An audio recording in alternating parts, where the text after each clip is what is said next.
They took her at dawn, when the fog still clung to the fields like a last breath.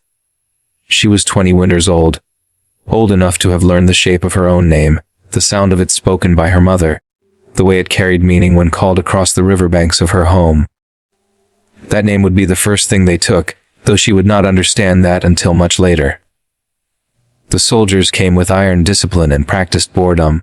Their armor caught the pale light, red cloaks dulled by dust and blood from other places that now meant nothing to them. Her village had already burned by the time they reached her. Smoke curled lazily, indifferent to grief. She remembered the smell more than the flame's wet ash, scorched grain, the sharp copper of fear.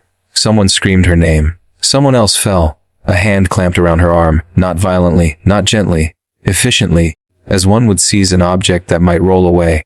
She did not fight, not because she did not want to, but because the world had already tilted into something unreal.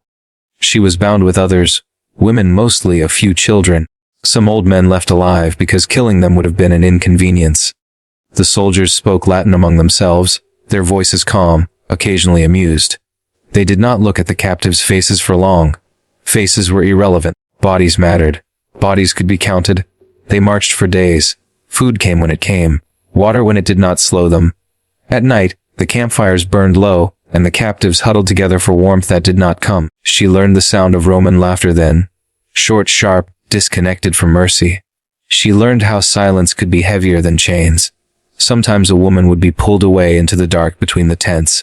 No one asked where she went. No one asked when she returned, changed in ways that were visible even in the half-light. The soldiers did not speak of it. There was no word for violation where ownership was assumed.